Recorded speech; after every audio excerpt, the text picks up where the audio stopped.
नमस्कार, मी स्नेहल घरपणकर. SP9 मराठीमध्ये आपलं स्वागत. तर पाहूयात आजच्या टॉप 9 न्यूज.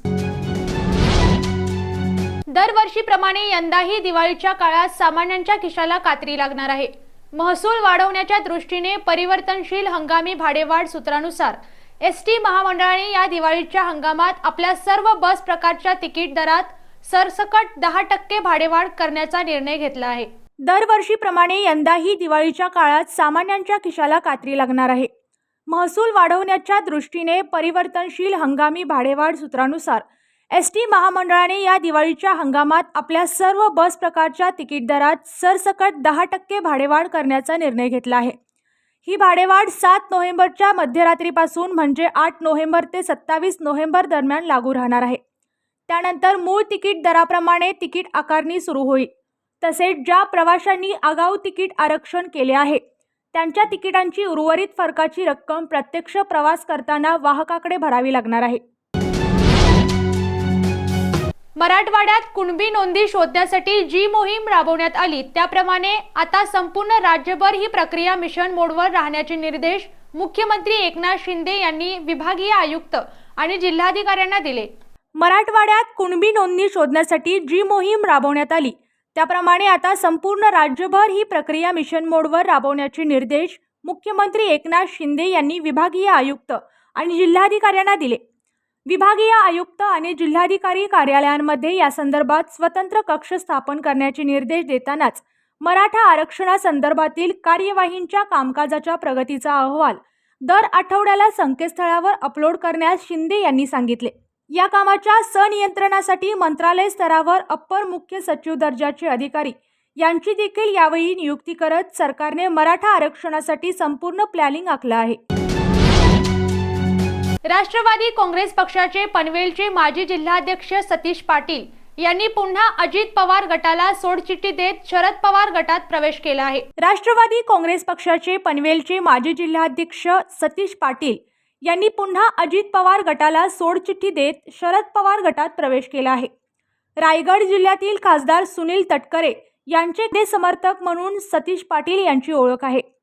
पनवेल महानगरपालिकेत राष्ट्रवादी काँग्रेस पक्षाचे नेतृत्व केल्यानंतर मध्यवर्ती राष्ट्रवादी पक्षात फूट पडून 2 गट तयार झाले.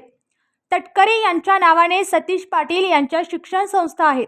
तटकरे समर्थक असल्याने सतीश पाटील यांनी अजित पवार गटात जाण्याचा निर्णय घेतला. मात्र अजित पवार गटातही 2 गट पडले आहेत. या गटामार्फत जिल्हाध्यक्ष पद भूषवलेल्या सतीश पाटील यांना डावलण्यात आले.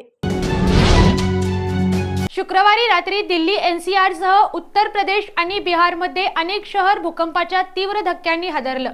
रिक्टर स्केलवर या भूकंपाची तीव्रता 6.4 एवढी नोंदवण्यात आली आहे. या भूकंपाचं केंद्र नेपाळ असल्याचं सांगण्यात येत आहे. शुक्रवारी रात्री दिल्ली NCR सह उत्तर प्रदेश आणि बिहारमधील शहर भूकंपाच्या तीव्र धक्क्यांनी हादरलं.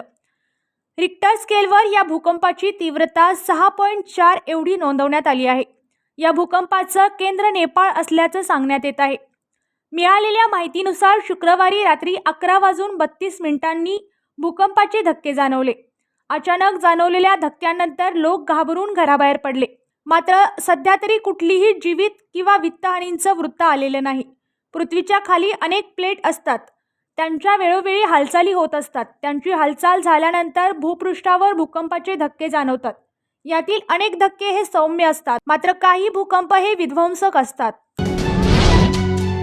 फराळे तालुका राधानगरी येथील Omkar sugar and distillery power private limited unit क्रमांक 3 हंगाम 2023-24 चा दुसरा बॉयलर अग्निप्रतिपदन व गाळप हंगाम शुभारंभ सौ सुप्रियाताई जयंत पाटील यांच्या हस्ते संपन्न झाला. फराळे तालुका राधानगरी येथील Omkar sugar and distillery power private limited unit क्रमांक 3 हंगाम 2023-24 चा दुसरा बॉयलर अग्निप्रतिपदन व गाळप हंगाम शुभारंभ माननीय सौ सुप्रियाताई जयंत पाटील यांच्या हस्ते संपन्न झाला.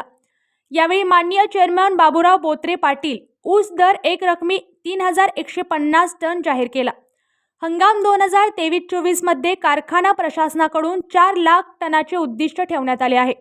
त्यासाठी आवश्यक असणारी ऊस तोडणी वाहतूक यंत्रणा सक्षमीरित्या भरून ॲडव्हान्स वाटप करण्यात आला आहे. या प्रसंगी बोलत असताना कारखान्याचा वजनकाटा चोख असल्यामुळे ऊस उत्पादकांची फराळे कारखान्यास ऊस पुरवठा करण्याची पसंती असते. ऊस दर हा शेजारील कारखान्यांच्या बरोबरीने देण्याचा मानस कारखाना प्रशासनाचा आहे. त्यामुळे भागातील सर्व ऊस उत्पादकांनी आपल्या पिकवलेल्या सर्व ऊस कारखान्याकडे गळीतास पाठवून सहकार्य करावे असे आवाहन करण्यात आले आहे. त्याचबरोबर ऊस बिल व तोडणी वाहतूक बिले वेळेवर अदा केली जातील असा विश्वास देण्यात आला आहे. कारखाना परिसरातील प्रामुख्याने सर्व स्थानिक वाहतूकदारांनी ऊस तोडणी वाहतूक करून कारखान्याची उच्चांकी गाळप होण्यासाठी आम्हाला सहकार्य करावे असे आवाहन माननीय श्री पाटील यांनी यावेळी बोलताना केले. तसेच हंगाम 2021-22 मध्ये ऊस आलेल्या शेतकऱ्यांना प्रति टनास अर्धा किलो साखर व हंगाम 2022-23 मध्ये ऊस आलेल्या शेतकऱ्यांना प्रति टन मध्ये 1 किलो साखर तसेच कर्मचारी वर्ग यांना 10 किलो साखर देण्यात येईल असे पाटील यांनी सांगितले. शेतकरी व वाहतूकदार यांनी मनोगत व्यक्त केले. तसेच कारखान्याचे संचालिका रेखाताई बोत्रे पाटील यांनी मार्गदर्शन केले. यावेळी कारखान्याचे general manager Shatrughna Patil, general manager R Desai, मुख्य शेतकरी अधिकारी Sameer Bharkat, chief account Sharad Patil, chief chemist Barge भागातील शेतकरी, सर्व ऊस तोडणी वाहतूक कंत्राटदार, सर्व अधिकारी व कर्मचारी उपस्थित होते. श्री बाळूमामा देवालयाला भाविकांनी श्रद्धेने वाहिलेल्या कोट्यावधींच्या उत्पन्नाला भ्रष्टाचाराची वाळवी लागलेली असताना दुसरीकडे भाविकांनाच गैरसोयीचा सामना करत मामांचे दर्शन घ्यावे लागते. श्री बाळूमामा देवालयाला भाविकांनी श्रद्धेने वाहिलेल्या कोट्यावधींच्या उत्पन्नाला भ्रष्टाचाराची वाळवी लागलेली असताना दुसरीकडे भाविकांनाच गैरसोयींचा सामना करत मामांचे दर्शन घ्यावे लागते. दुसरीकडे ज्या आदमापूरच्या पंढरीत हे देवस्थान आहे त्या गावांच्याही परिस्थितीत फार फरक पडलेला दिसत नाही. अतिक्रमणांनी व्यापलेल्या देवालय परिसरात अस्वच्छता आहे. भाविकांसाठी पुरेसे स्वच्छतागृह नाही. भक्ती निवासासाठी अपुरे. चांगल्या आरोग्य सेवांचा अभाव. उड्डाणपुलाने तर वाहतुकींची कोंडी अधिकच वाढली आहे.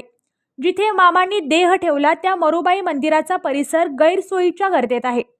इतक्या गैरसोयी येथे असताना ट्रस्टच्या पदाधिकाऱ्यांसाठी देवालय जणू खासगी मालमत्ता झाली.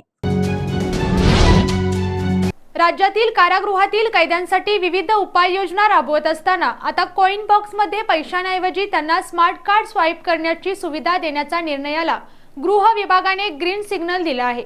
राज्यातील कारागृहातील कैद्यांसाठी विविध उपाययोजना राबवत असताना आता कॉइन बॉक्समध्ये पैशांऐवजी त्यांना स्मार्ट कार्ड स्वाईप करण्याची सुविधा देण्याच्या निर्णयाला गृह विभागाने ग्रीन सिग्नल दिला आहे.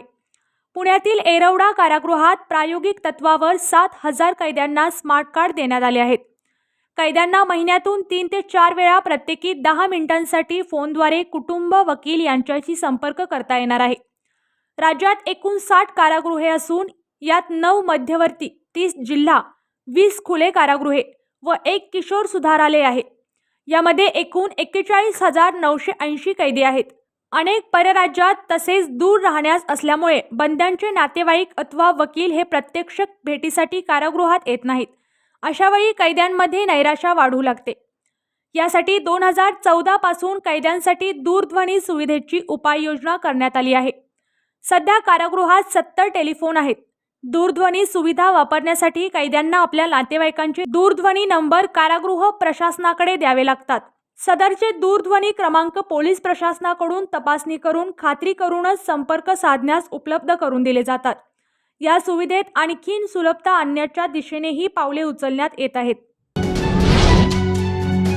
केंद्र सरकारने शहरासाठी तब्बल 100 वातानुकूलित इलेक्ट्रिक बस मंजूर केल्याची माहिती खासदार धनंजय महाडिक यांनी पत्रकार परिषदेत दिली.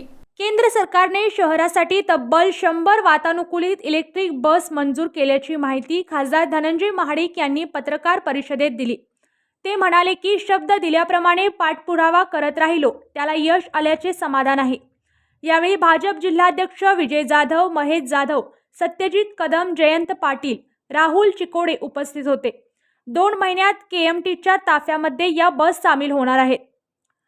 केंद्र सरकारच्या विशेष समितीकडून PME बस सेवा प्रकल्प सुरू झाला असून महाडिक यांनी या प्रकल्पातून कोल्हापूर महापालिकेला बस मिळाव्यात यासाठी सातत्याने पाठपुरावा केला. याबाबतची उच्चाधिकारी समितीची बैठक 30 ऑक्टोबरला मुंबईत ऑनलाईन पद्धतीने झाली. देशासाठी 3,162 तर महाराष्ट्रासाठी 1,290 बस मंजूर झाल्या. यामध्ये लोकसंख्येच्या निकषानुसार कोल्हापूरसाठी 50 बस मंजूर झाल्या. परंतु महाडिक यांनी 100 गाड्यांसाठी आग्रह धरला. त्यासाठी आवश्यक त्या सर्वांच्या भेटी घेतल्या आणि त्यामुळेच कोल्हापूरला मंजूर संख्येपेक्षा दुप्पट म्हणून 100 ई बस मंजूर झाले आहेत. तसा आदेशही केंद्र सरकारने काढला आहे. श्रीमंत जयसिंगराव घाटगे शिक्षण संकुल मैदान कागल येथे स्वर्गीय श्रीमंत राजे विक्रमसिंह घाटगे यांच्या अमृत महोत्सवी जयंती वर्षानिमित्त सुरू असलेल्या राजश्री शाहू लोकरंग महोत्सवामध्ये इशारा ग्रुप अनूर तालुका कागल या मंडळाला यंदाचा मोरया पुरस्कार देऊन गौरव करण्यात आला. श्रीमंत जयसिंगराव घाटगे शिक्षण संकुल मैदान कागल येथे स्वर्गीय श्रीमंत राजे विक्रमसिंह घाटगे यांच्या अमृत महोत्सवी जयंती वर्षानिमित्त सुरू असलेल्या राजश्री शाहू लोकरंग महोत्सवामध्ये इशारा ग्रुप अनूर तालुका कागल या मंडळाला यंदाचा मोरया पुरस्कार देऊन गौरव करण्यात आला. या वर्षीच्या गणपती उत्सवामध्ये त्यांनी डॉल्बी मुक्त गणपती मिरवणूक काढून समाजासमोर आदर्श ठेवला होता. गणपती विसर्जनावेळी पंचक्रोशीतील वारकरी संप्रदायांना घेऊन टाळ मृदुंगाच्या तालावर वारकरी वेशामध्ये विसर्जन मिरवणूक काढली होती. समाजासमोर डॉल्बी मुक्त गणपती विसर्जनाचा ठेवलेला आदर्श लक्षात घेऊन त्यांना यंदाचा मोरया पुरस्कार प्रदान करण्यात आला. यासाठी मंडळाचे अध्यक्ष प्रमोद भांदिग्रे, उपाध्यक्ष पंकज शिंदे, खनिजदार आदर्श माने व मंडळातील सर्व कार्यकर्त्यांनी कष्ट घेतले. आजच्या टॉप 9 न्यूज इथे संपल्या. पुन्हा भेटूत नवीन बातम्यांसोबत. तोपर्यंत तुम्ही पाहत राहा SP9 Marathi, your time your news. धन्यवाद.